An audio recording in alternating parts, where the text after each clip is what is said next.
read the Mangla. So Srimad Bhagavatam, first canto, chapter 10, Shlok 5. Any volunteers who would like to recite?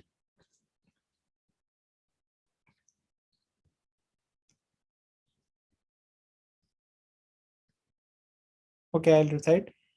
Nadya samudra griya Natya samudra giraya savanaspati virudha savanaspati virudha Palanti oshadhaya sarva palanti oshadhaya sarva kamam anvritutasya vai.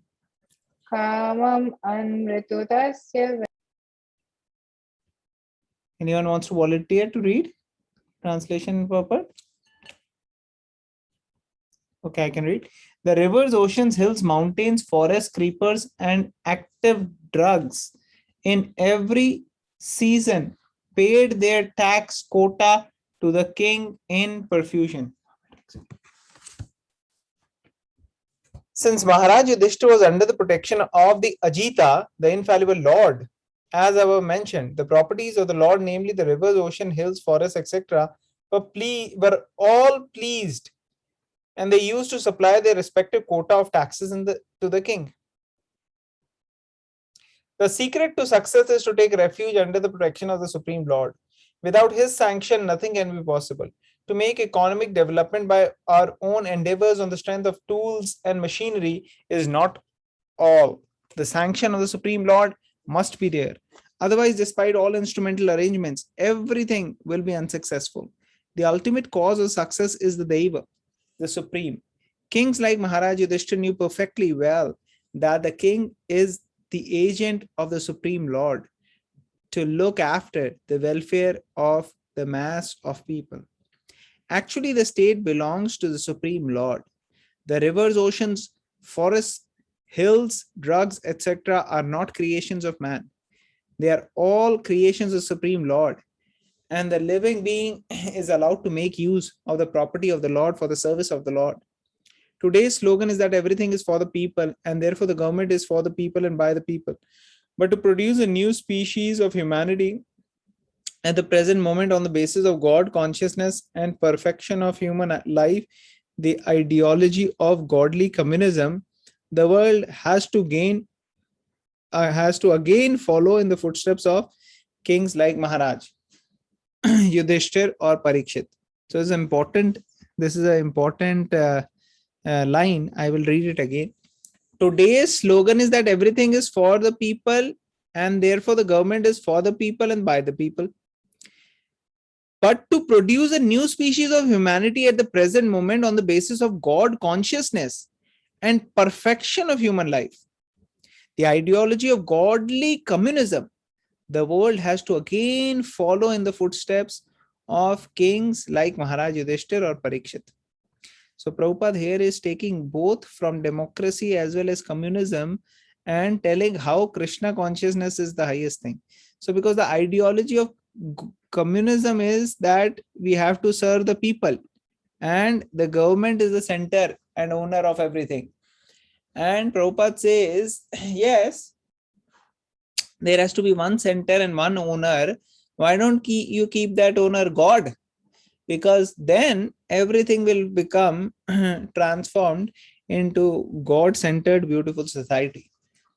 So that is godly communism. And then Prabhupada is also taking from the democracy by saying that yes, it's a government is for the people and by the people. We say, right, of the people, for the people, by the people. That's democracy.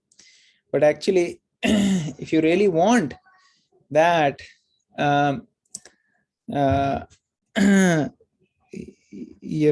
what perks they were enjoying at the time of Maharaj Yudhishthira and Maharaj Parikshit, the people or the subjects were very, very happy and they were enjoying.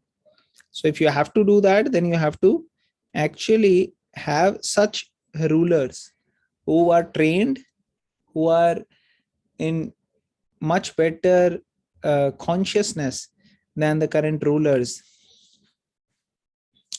I'll continue reading.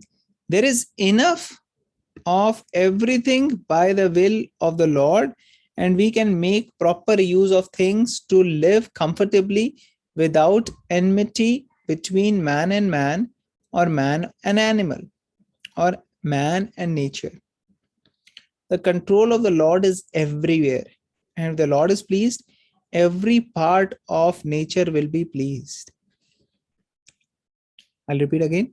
There is enough of everything by the will of the Lord, and we can make proper use of things to live comfortably without enmity between man, or man and animal, or man and nature. So basically here, Prabhupada is saying that we don't need to intrude into each other's quota. We can see that the nature has given so many things, and nature can give so many things. But if we unnecessarily exploit nature and take the quota from the animals or other humans by fighting, doing wars and stuff, then we'll not be happy. Even when we say population is increasing, actually, the studies have shown that population will increase, will decrease. This goes on like a cycle.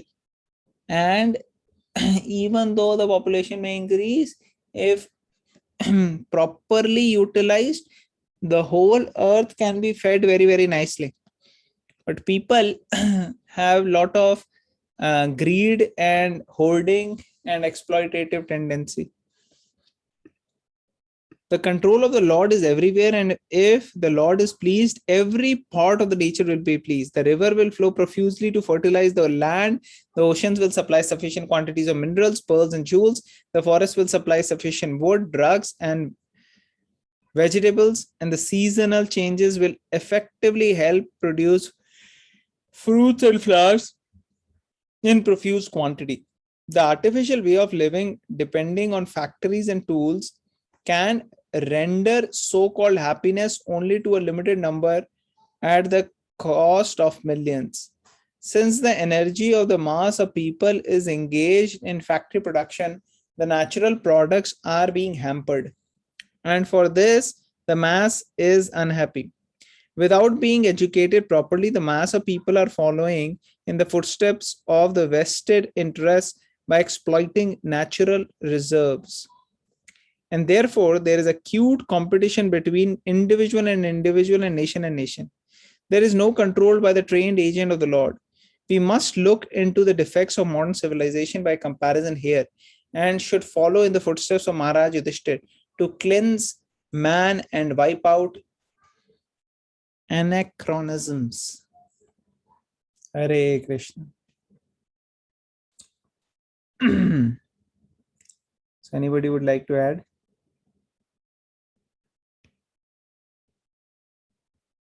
Like to share their thoughts?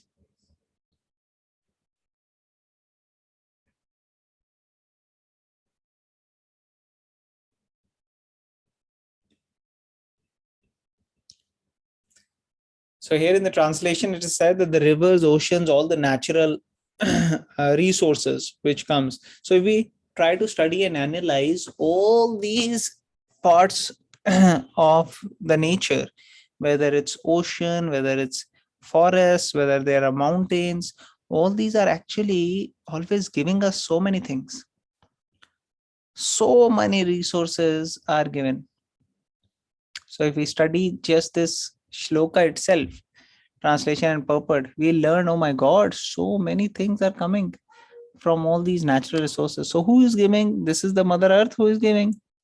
And the more the earth is respected, the more we are using the resources in Krishna's service, the more earth is happy to give.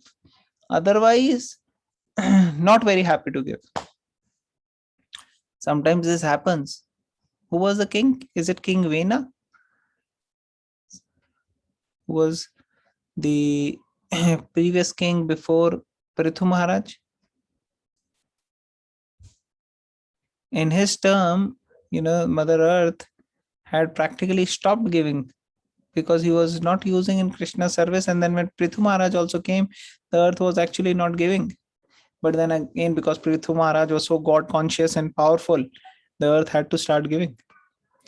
And all this was being used in service of the Lord. So here the Prabhupada is saying, since Maharaj Yudhishthira was under the protection of the Ajita, the infallible Lord, properties of the Lord,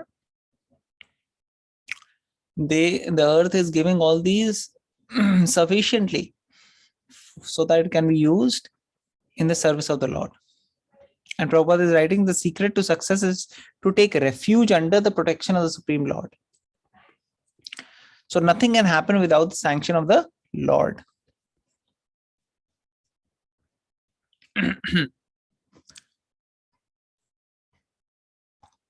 Then Prabhupada is mentioning, kings like Maharaj Yudhishthira knew perfectly well that the king is the agent of the Supreme Lord to look after the welfare of the mass of the people.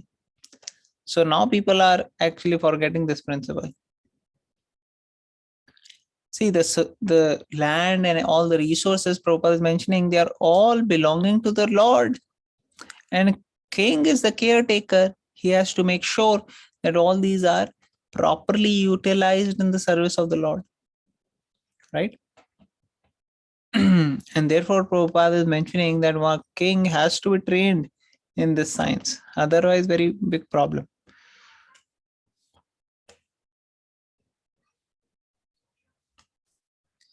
And then Prabhupada is mentioning this artificial way of living depending on factories and tools can render so-called happiness only to limited number at the cost of millions. Very well. So many people have to suffer for these things to happen. So much production is happening in China. And what are they doing? They are exploiting people of certain race, certain religion, all religion actually, and certain people who are from not the similar race as the ones who are ruling, and they produce so much huge quantity of things and they pay them peanuts, basically nothing, and they supply all over the world.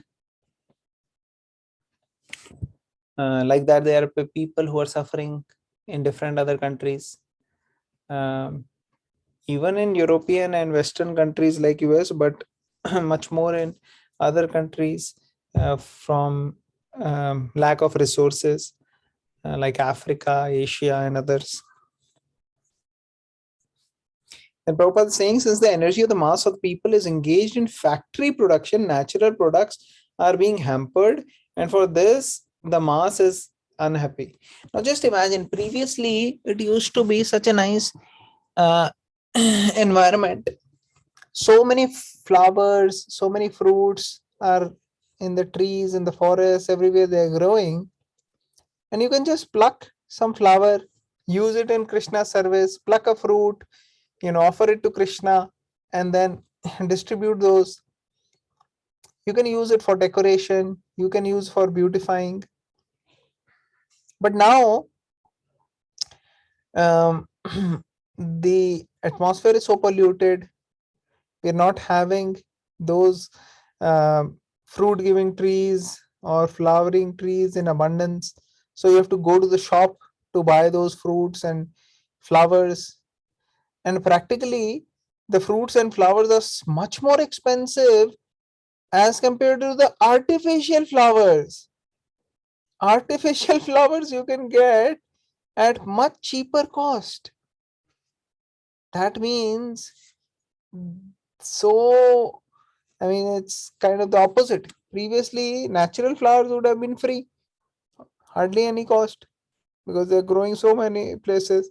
But now they have created factories, and in the factories, they are making with all the chemicals these flowers, which will be actually not even going to destroy. They are not biodegradable.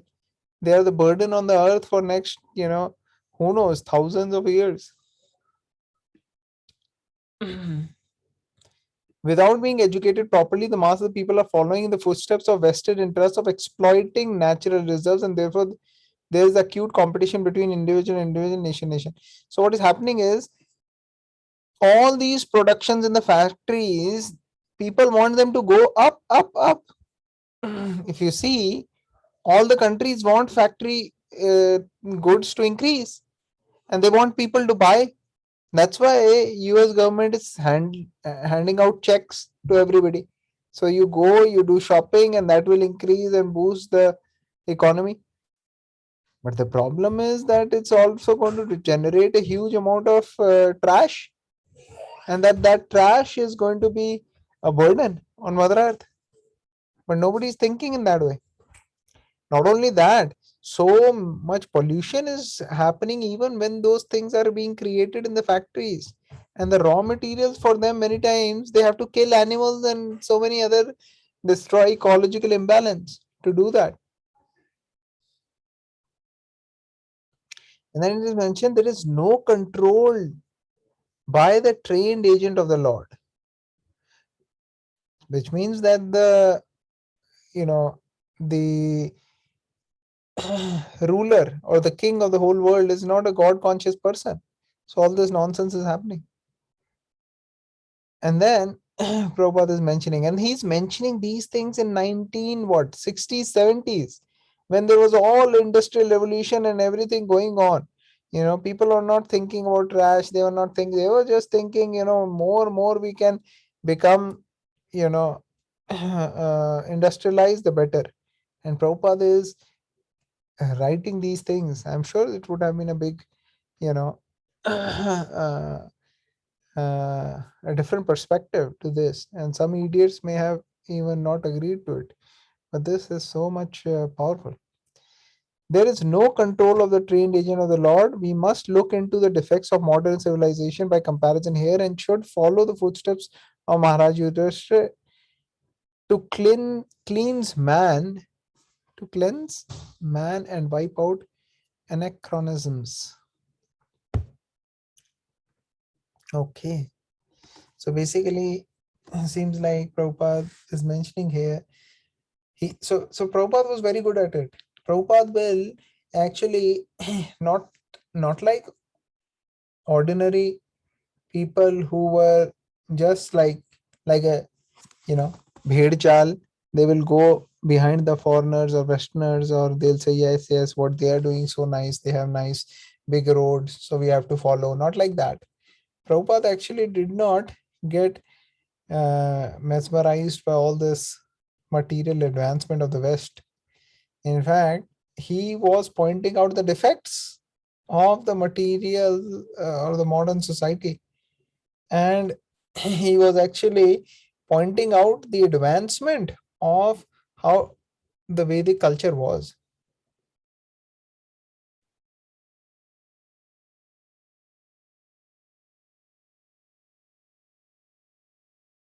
So, this is very important. Until and unless the faith in the modern things doesn't get questioned, people will blindly follow what masses are doing, the society is doing, and just going to follow them. So essentially, if you see other religions, they have totally um, stopped questioning. In fact, they are changing their religion books and everything based upon how masses are thinking. But Prabhupada always stick to what the Vedic culture or the Vedic books are saying. And if they are in accordance with modern science, then that's okay, that's very good. But even if it's not in accordance and modern science is having a little different approach, Prabhupada is openly, boldly mentioning it. Prabhupada doesn't say, oh, wasn't, uh, uh, it wasn't this, it was that, and the modern society is what even the Vedas are saying is correct. He's not saying like that. He's being very, very open. If there are defects in the modern society, and he wants us to know and learn. In fact, Prabhupada wanted to build Devi Varnashram, which is inclusive of farm many of the farms where they can protect the cows and live very happily by serving Mother Nature, cow protection, agriculture, and all these things. Why? Because he knew that is we have to be self-sustained society. You have to be self-sustained. Don't have to depend on these artificial means. Land, cows, and God. These are the three things on which the human society can sustain very nicely. Okay, I'll stop here. Anybody else would like to share any thoughts on this?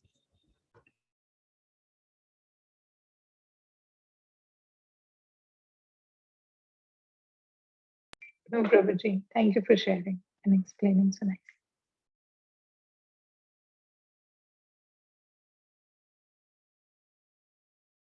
Okay. All right. So we'll go forward. Who would like to read the next shloka?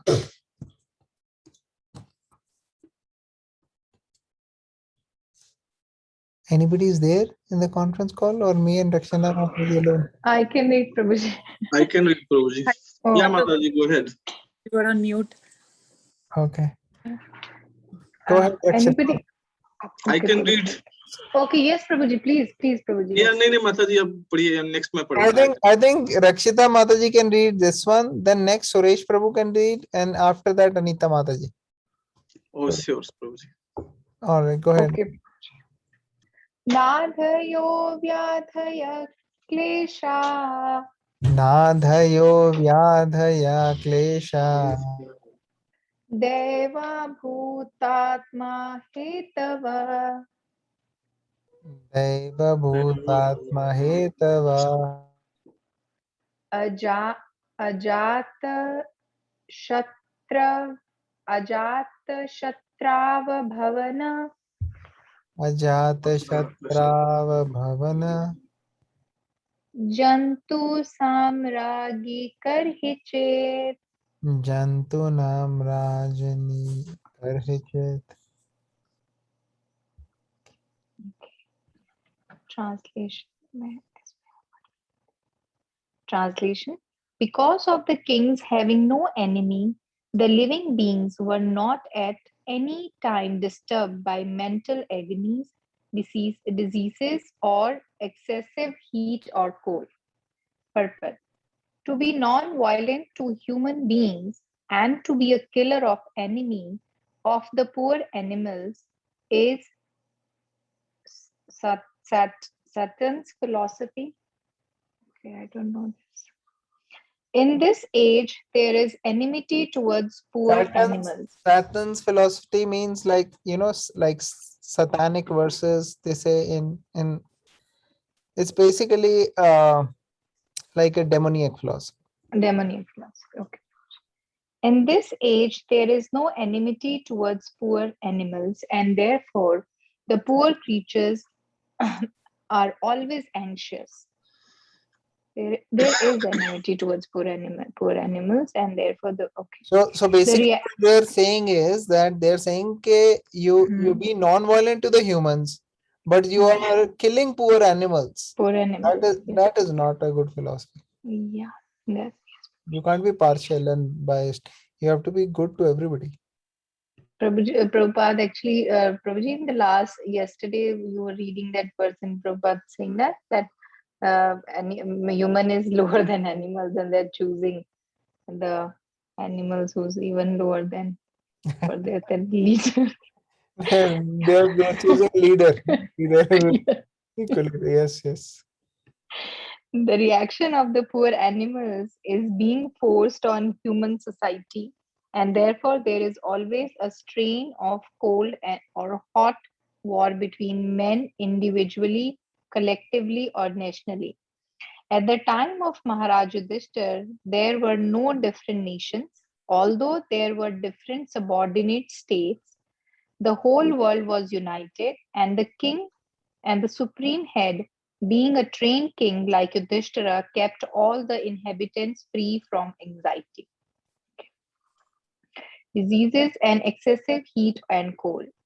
They were not only economically well to do, but also physically fit and undisturbed by supernatural power,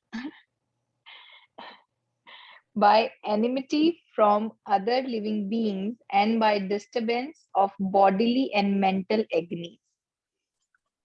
There is a proverb in Bengali that a bad king spoils the kingdom and a bad housewife spoils the family. This truth is applicable here also, because the king was pious and obedient to the Lord and sages, because he was no one's enemy, and because he was a recognized agent of the Lord and therefore protected by him. All the citizens under the king's protection were, so to speak, directly protected by the Lord and his authorized agent. Unless one is pious and recognized by the Lord, he cannot make others happy who are under his care. There is full cooperation between man and God and man and nature. And this conscious cooperation between man and God and man and nature, as exemplified by King Yudhishthir, can bring about happiness, peace, and prosperity in the world. The attitude of exploiting one another, the, the custom of the day, will only bring misery. Hare Krishna. So, Prabhupada is actually defining Kali Yuga here, that how things are happening and how was the time of Lord King Yudhishthira, that he was an agent of Lord, and until one is pious and recognized by the Lord, he cannot make others happy. So, because King Yudhishthira, during his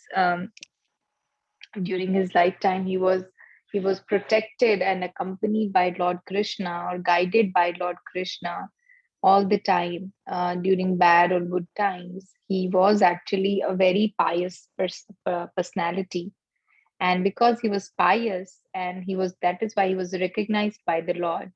And though the people, those who are recognized by the Lord and those who are pure and pious, only they can make other happy under their care.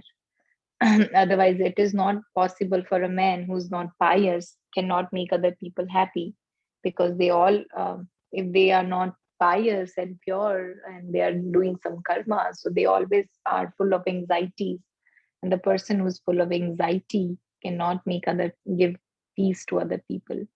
But King Yudhishthira, because he was with the Lord and was a very pure king, and because he knew, in the previous verses, Prabhupada has explained that he knew a good king should know the purpose of life.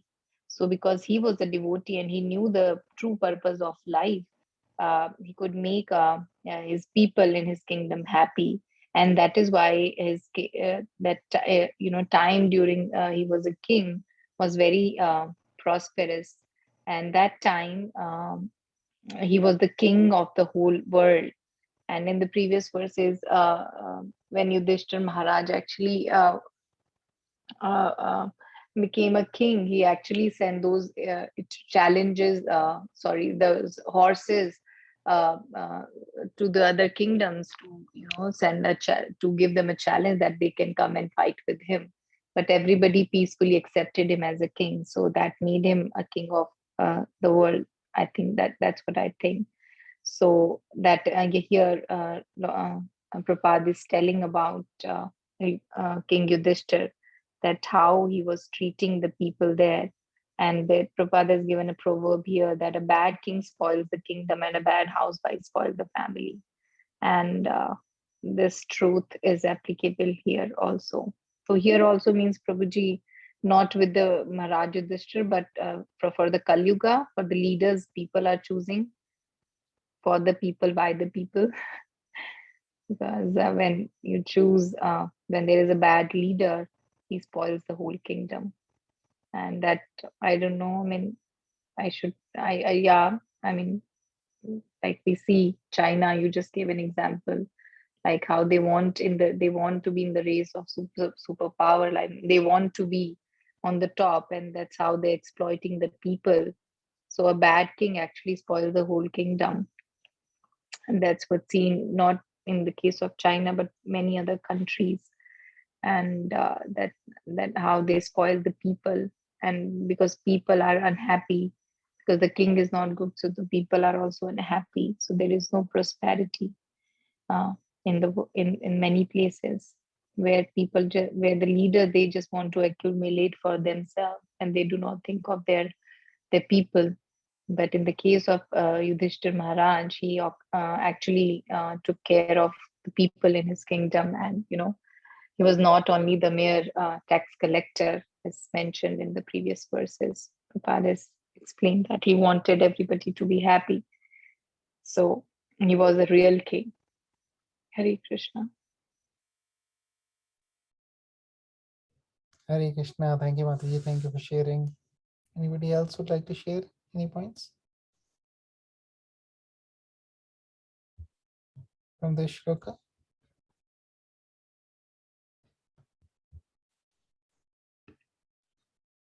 Okay. Suresh Prabhu, Prabhuji, Yes.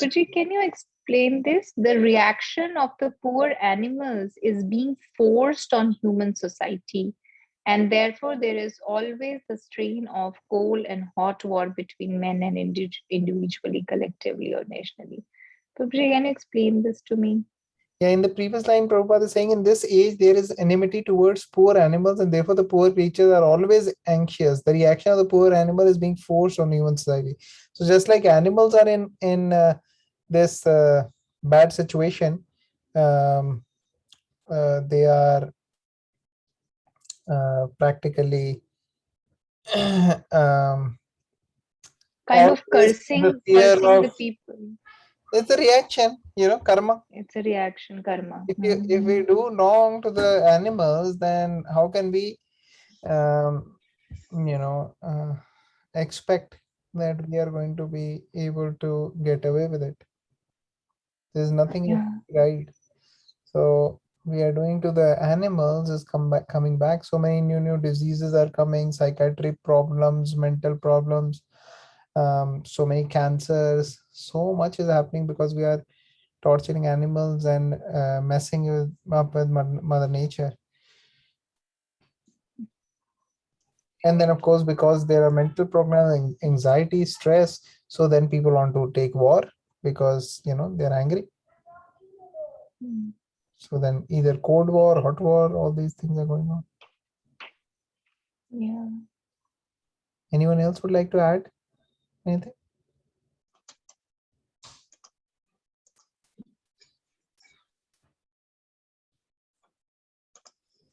Okay, Yes, let's Prabhuji. move forward. Yes. Yes, Suresh. Ushitva ushitva hastinapure Ushitva hastinapure Apure. masan kati payana hari Masana hari. suhrida cha visokaya Suhridam Suhridam cha Vishokaya vishokaya. swasuch swasucha priya kamya. Sashucha priyakamyaya. Translation: Sri Hari, Lord Sri Hari Krishna resided in Hastinapur for a few months to pacify his relatives and please his own sister Subhadra. Perfect. Krishna was to start Dwarka, his own kingdom, after the battle of Kurukshetra and Yudhishthir being enthroned. But to oblige the request of Maharaj Yudhishthir and to show special mercy to Bhishmadev, Lord Krishna stopped at Hastinapur, the capital of Pandavas. The Lord decided to stay especially to pacify aggrieved king as well as to please Subhadra, sister of Lord Sri Krishna. Subhadra was especially to be pacified because she lost her own son Abhanu, who was just married. The boy left his wife Uttara, mother of Maharaj Parikshit. The Lord is always pleased to satisfy his devotee in a capacity, in any capacity. Only his devotee can play the parts of his relatives. The Lord is absolute. Here, the Prabhupada is explaining that Krishna is about to leave the Hastinapur. Hastinapur is nothing but the capital of Indraprastha, which was the new kingdom they established, Maharaj Yudhishthir, and they did the Ratsyu Yag and everything, and now he became the king. And then Maharaj Yudhishthir requested him to stay for some more time to show the special mercy and bless us. And he saw the special mercy to the Bhishma Dev. So then he just wanted to take the more association and more guidance, help, and as well as advice from the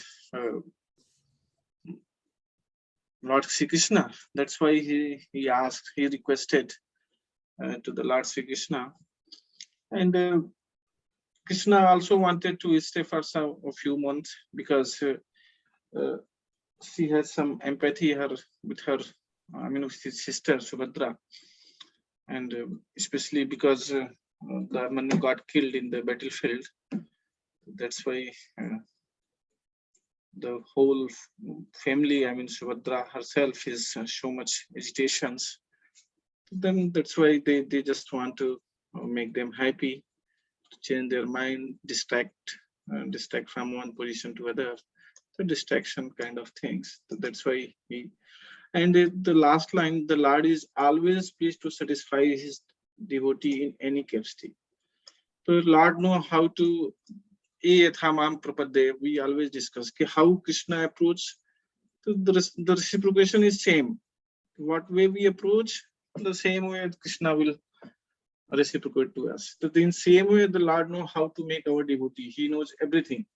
You don't have to ask anything. Then he knows how to satisfy this devotee. This devotee has material desire. This devotee has lost his money, lost his kingdom, lost his son, lost his wife. So then he know how to make them happy. His reciprocation is in same way. So that's what it has been explained. Hare Krishna.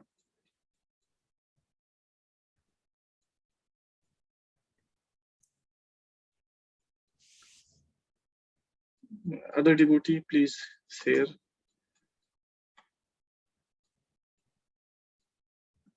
Anyone? Natasha Mata, Nirbhay Prabhu, Rakshita Mata, anyone? Abraham Prabhu is there. I think he is busy. Then if anyone wants to share, Anand Nilata Mata is there. प्रभु जी मेरे को ना actually यही पूछना था इससे पहले कि मेरे को ये द्वारका की मतलब what is the story behind Krishna going to Dwarka, why he chose Dwarka, मेरे को एक्चुअली इसका भी आइडिया है नहीं थोड़ा clear. So can you just share something about this? I mean, I just know that he went to Dwarka. I mean, I'm reading here. No, Dwarka is Mataji, his own kingdom. The Krishna story is that wherever he been one time, once, he never come back that place. Either it's from the Mathura or from Vrindavan, wherever he goes. He left, say, for example, Vrindavan or Mathura, he never went back. He given the same thing here for the Hastinapur. The Yudhishthir become the king, then my job is done. Now this is your responsibility. You are the caretaker of this kingdom. This is your responsibility. You can take care. Same thing. It's in the material life also. It's happening. Like if you assign some people, or now you have been assigned, designated to this position and this place. This is your responsibility. Like so many checkposts, so many police stations, and same thing here. This is, you are the king for this whole united Hastinapur or Indraprastha. So then this is your kingdom. You need to take care about it. You understand, Mataji? Hanji Prabhuji. Actually, I just wanted to ask why Krishna chose Dwarka. Why not any other place? Maybe my question is. Mataji, can you repeat your question? Dwarka is the okay. Prabhuji, why Krishna chose Dwarka? For what? For going there, for making his kingdom over. To be in the Dwarka. I don't know, he made kingdom or no. I don't know. From Mathura to Dwarka? Why he went there in Dwarka? Oh, from Mathura to Dwarka, because Dwarka he constructed in such a way that it is covered by three sides water, one side's land. So that way he can focus on one side, because this guy was constantly attacking what's his name? Jarasandh. He was constantly attacking again and again repeatedly. So to basically deal with him, this was done. So if let's say he is in Mathura, Jarasandh was making arrangements to attack Mathura from different sides, aage piche upar niche, different places, 4 places you can attack. But this was Krishna's Leela basically. He wanted to purify Dwarka and or rather bring the spiritual Dwarka here, which is his abode, that's why. Thank you, Prabhu. Yeah, Prabhuji. Yes, Prabhuji. Yeah. Yes, thank you, Prabhuji. Safety from Jarasandh. And second point I would like to add, because Krishna destroyed the whole kingdom, the Dwarka city itself, vanquished into the ocean. That was later on. Yeah, later on. So that was also one reason. The future prospects also. Then it's very easy to destroy into the whole city. Then that will get devastated very easily without any human loss. So then it's end the process. Hari.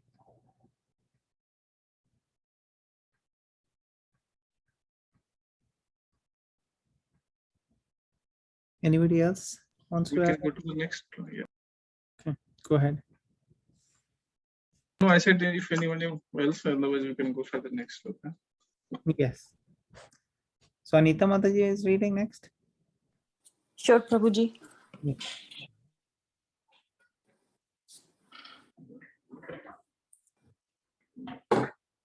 Amantraya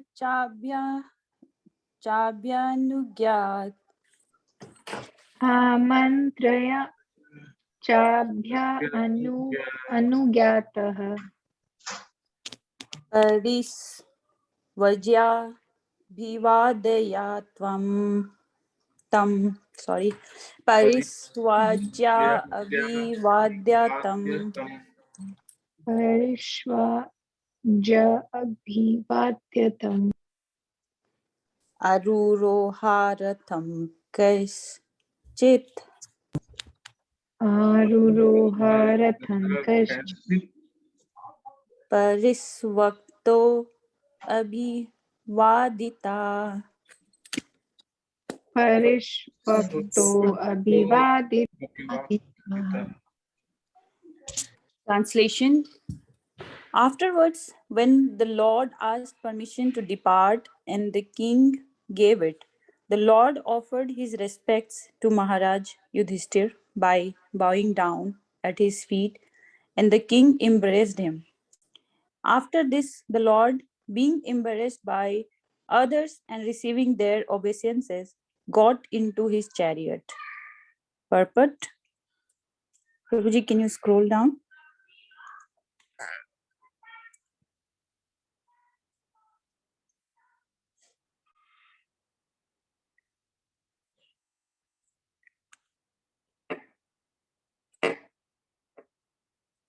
Maharaj Yudhishthir was the elder cousin of Lord Krishna, and therefore, while departing from him, the Lord bowed down at the king's feet.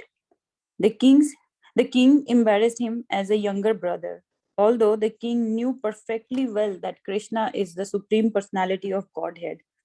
The Lord takes pleasure when some of his devotees accept him as less important in terms of love.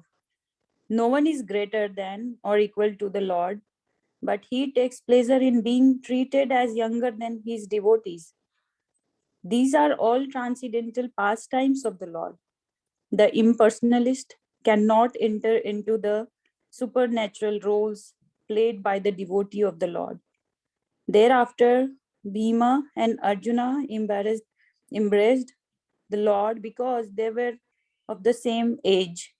But Nakula and Sahadev bowed down before the Lord because they were younger than he. Hare Krishna. So what I can understand, Prabhuji, from here, from the purport, कि सदाचार जो बोलते हैं ना, कि बड़ों को पैर छू के प्रणाम करते हैं, एंड जो अपने एज के होते हैं उनके साथ लाइक गले लग के वी शो आवर रेस्पेक्ट और लव, एंड जो छोटे होते हैं दे टच द फीट और बाउ डाउन. तो कृष्णा ने यहाँ पे, even though he is supreme personality of Godhead, for our learning, he had displayed all the three sadachara, I would say. And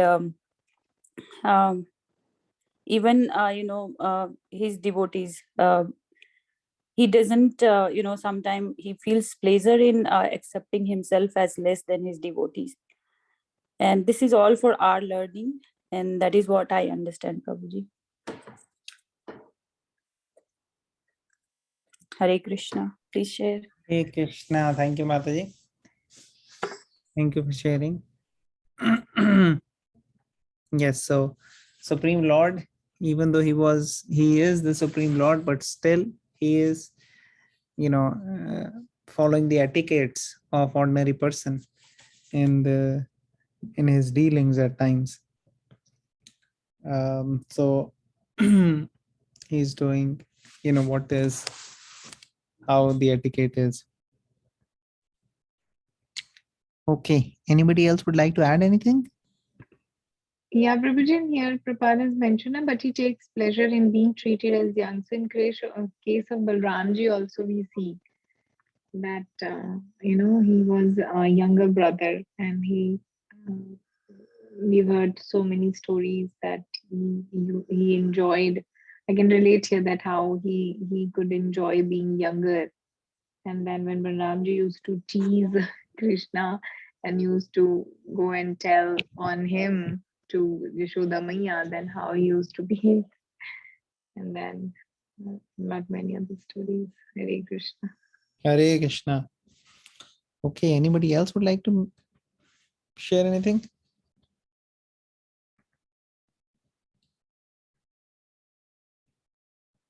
Okay, so I guess we'll conclude it then. Thank you all the devotees for joining. Anybody would like to make any final points, any questions, any comments? All right. Srimad Bhagavatam ki jai. Srila Jai. Prabhupada ki jai.